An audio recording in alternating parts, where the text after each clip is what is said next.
ओम श्री साईनाथाय नमः। कैसे हैं आप लोग? उम्मीद करती हूँ कि अच्छे होंगे।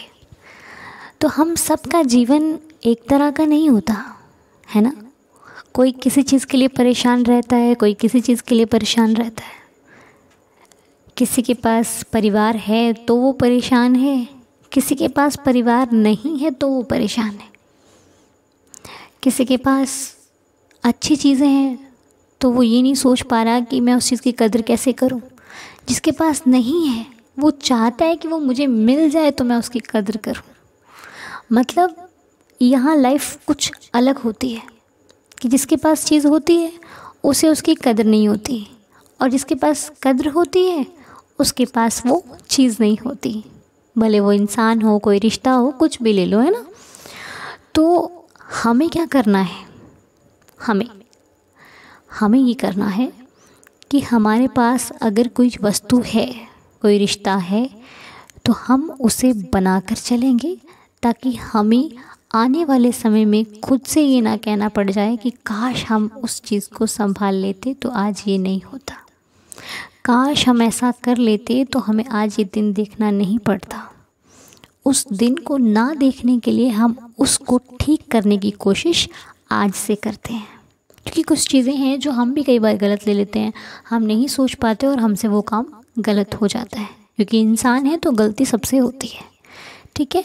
तो हमें अपनी लाइफ के कुछ ऐसी बातें हैं जिन्हें संभल जाना चाहिए, जिन्हें हमें आज से ही कंट्रोल कर लेनी है, ठीक है। अगर तो हम करते हैं तो बहुत अच्छी बात है, अगर हम नहीं करते हैं तो शायद हम कर सकते हैं, ठीक है। तो मैं आपको एक वीडियो के ज़रिए बात कर रही हूँ आपसे। मुझे लगता है अगर आप इन सब चीज़ों को करते हैं तो बहुत अच्छी बात है, फिर हमारी लाइफ सेट है, हमें आगे चलकर कभी रोना नहीं पड़ेगा, कभी पछताना नहीं पड़ेगा। तो कुछ बातें हैं जो आपसे शेयर करूँगी। उनमें से सबसे पहली बात तो ये है कि अपने अतीत को लेकर के ना कभी भी परेशान मत हुआ करो। अतीत समझते हैं ना, जो पीछे हो चुका है आपके साथ। बहुत सारे लोग होते हैं कि बार बार अपना पास्ट याद करके खुद भी परेशान होते हैं और अपने साथ बैठने वालों को भी बोर कर देते हैं, परेशान कर देते हैं। उससे क्या होता है, एक तो हमारे माइंड पर बुरा प्रभाव पड़ता है, ऊपर से जो हमारे नए रिश्ते हैं उन पर भी बुरा प्रभाव पड़ता है। क्योंकि हम नए लोगों के साथ या फिर नए रिश्तों के साथ उनकी बातें ना करके अपने अतीत की बातें कर रहे हैं। तो ये चीज़ अच्छी नहीं है। अगर आप करते हैं तो इसको इग्नोर कीजिए, इसको अवॉइड कीजिए। आज से ही इस चीज़ को छोड़ना शुरू कर दीजिए, क्योंकि आपका वर्तमान और भविष्य खराब ना हो इसके लिए अतीत को भूल जाइए। समझ गए ना? अब बताइए मैंने सही बोला या गलत? ये मुझे बता के जाना कमेंट बॉक्स में। बहुत लोग नहीं बताते हैं, क्योंकि जब आप बताते हो मुझे आपका ओपिनियन मिलता है, मुझे खुशी होती है, ठीक है। तो ज़रूर बताइएगा। अब सेकंड बात जो है वो हमने जो फील की अपनी लाइफ में, कि हम आज के समय में सबसे ज़्यादा एक बात से परेशान हैं कि दूसरे हमारे बारे में क्या सोचते हैं, है ना। कि सामने वाला क्या सोचेगा, हमने अगर ऐसा काम किया तो पता नहीं बाहर लोग क्या कहेंगे, हमने अगर ये कपड़े पहने तो पता नहीं लोगों को अच्छा लगेगा। अरे लोगों को क्या अच्छा लगेगा, ये आपका सब्जेक्ट नहीं है, ये आपका विषय नहीं है। लोगों को तो बहुत कुछ अच्छा नहीं लगता। लोगों को, अब कुछ लोगों को हम अच्छे लगते हैं, कुछ लोगों को हम नहीं अच्छे लगते। तो जिनको हम अच्छे नहीं लगते हैं उनके लिए हम क्या करें? खुद को ख़त्म तो नहीं कर सकते ना। तो इसलिए आप ये सोचना छोड़ दो कि दूसरे क्या सोचते हैं। आप वो सोचो जो आपको सोचना चाहिए। ये दूसरों का विषय है कि वो आपके बारे में क्या सोचेंगे। उनका वक्त ज़्यादा है इसलिए वो सोचते हैं, आपके पास वक्त नहीं है। आपको अच्छे काम करने हैं, आपको बाबा के बारे में सोचना है, आपको अपने बारे में सोचना है, अपनी फैमिली के बारे में सोचना है, अपने करियर, अपने फ्यूचर के बारे में सोचना है। उनके बारे में नहीं सोचना है, उनका विषय है, उनको सोचने दो, ठीक है। आप खुश रहो तो वो सोचेंगे कि ये खुश क्यों है, ये उनका विषय है, उनको करने दो, ठीक है। करोगे ना ऐसा? नहीं सोचोगे ना दूसरों के बारे में? हाँ, बिल्कुल नहीं सोचना, ठीक है। अब तीसरी बात क्या है,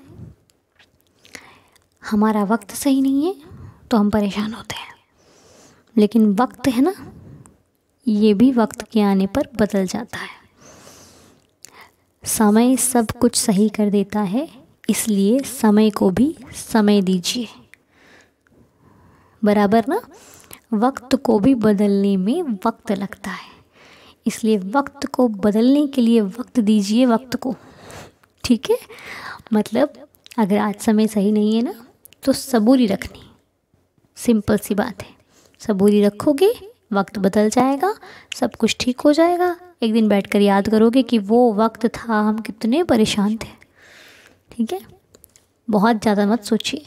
वक्त बुरा है तो अच्छा भी, अब ये सोचिए कि आज बुरा है, कभी तो अच्छा आया था ना आपकी लाइफ में, उस वक्त को याद करो कि कभी अच्छा आया था, उसके बाद फिर ये बुरा आ गया, फिर अभी आगे चलकर फिर अच्छा आ जाएगा। कोई बात नहीं, मालिक तो बैठा है साथ में। बस ज़्यादा नहीं सोचा करो। चौथी बात करें। चौथी बात ये है कि जो कि मैंने आपको बहुत बार बोली है, पता नहीं कितनी बार बोली है, गिनती भी नहीं है, वो ये कि दूसरों से अपनी तुलना कभी मत करो और दूसरों को जज मत करो। दो चीज़ें, दूसरों से अपने जीवन की तुलना मत करो और दूसरों को जज मत करो। क्योंकि अगर कोई कुछ नहीं कर पा रहा तो आपको नहीं पता कि उसकी परिस्थितियाँ क्या हैं, वो कौन से सिचुएशन से गुजर रहा है, ये हम नहीं जानते। हम तुक्का लगा करके, हम गैस करके कि किसी को बुरा भला कहना, बहुत अच्छा कह देना, ये भी गलती है। ठीक है? किसी ने आपसे दो चार अच्छी बातें कर ली, उसको जज कर ले, और ये तो बहुत अच्छा इंसान है, तो ज़रूरी नहीं है वो अच्छा हो। कि पहली मुलाकात में कोई आपसे रूठ कर नहीं मिलता, सब अच्छे से ही मिलते हैं। जो व्यक्ति आपकी गलतियों को स्वीकार करके आपको सही करने की कोशिश करे, सच्चा साथी आपका वही होता है। वो नहीं होता जो पहली बार मिला हाँ अच्छी चीज़ों को अच्छा कहे, और जब आप गुस्सा हो जाओ, जब आप रूठ जाओ तो आपको मनाने भी ना आए, आपकी बात को ना समझे। तो ऐसा व्यक्ति नहीं चाहिए। व्यक्ति वो चाहिए जो हमारी बुराइयों को भी एक्सेप्ट करे।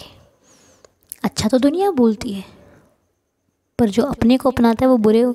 जो हम बुरे हैं तब भी अपना ले, वो अपने होते हैं ना, है ना? ऐसे समझे ना अभी आप कि सब पर विश्वास भी नहीं करना है और सबको गलत भी नहीं कहना है। अपने आप को तो बिल्कुल भी गलत नहीं बोलना है, ज़्यादा सोचना भी नहीं है। ठीक है? क्योंकि हर चीज़ हमारे अकॉर्डिंग नहीं होती, हर चीज़ हमारे अनुसार नहीं होती, तो इसलिए हमें ज़्यादा सोचना नहीं है कि वो क्यों नहीं हुआ, कैसे होगा, कब होगा। क्योंकि सबको बनाने वाले ने जो सोचा है वही होगा।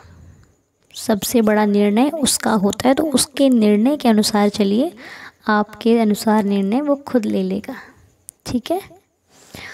अब एक ज़रूरी बात बोलूँ, सबसे ज़रूरी बात, किसी भी व्यक्ति ने आपको खुश करने का ठेका नहीं लिया है सिवाय आपको छोड़कर।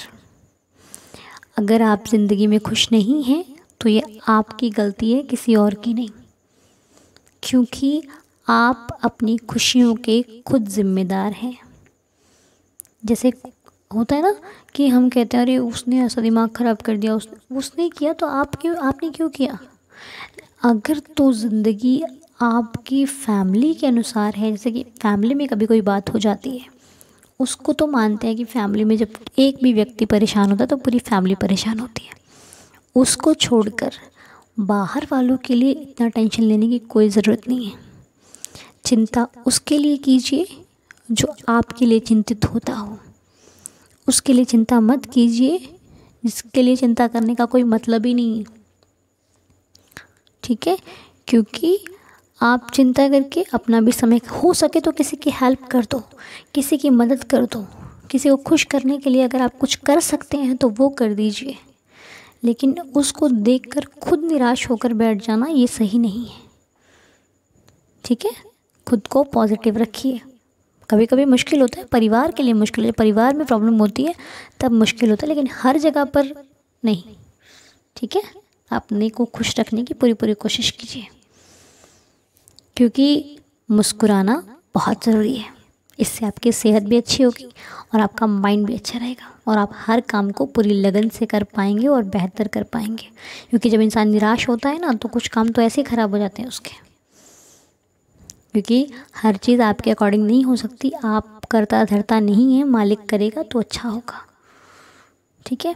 अब मैं बात करना चाहती हूँ आपकी, कि आपने इतनी देर मुझे सुना, इसके लिए आपका धन्यवाद, आपका शुक्रिया। कि आप लोग इतनी देर मुझे सुनते हैं, मेरी बातों को समझते हैं। इसके लिए मैं साई अनु आपका बहुत तहे दिल से शुक्रिया करना चाहती हूँ। Thank you so much everyone, मेरी ज़िंदगी का हिस्सा बनने के लिए, मेरी लाइफ में आने के लिए, खुद पॉजिटिव रहने के लिए और मुझे पॉजिटिव रहने का एक ज़रिया बनाने के लिए। थैंक यू सो मच, क्योंकि आपके ज़रिए मुझे भी बहुत चीज़ें सीखने को मिलती हैं। मैं ढूंढती रहती हूँ ऐसे क्या शेयर की जाए बातें जो आपको मोटिवेट करें और मुझे भी मोटिवेट करें। तो आपके ज़रिए मुझे भी मोटिवेशन मिल जाता है, उसके लिए आपका बहुत बहुत शुक्रिया। Thank you so much, love you all. Om Sai Ram, जय साई राम, साईं दया करें।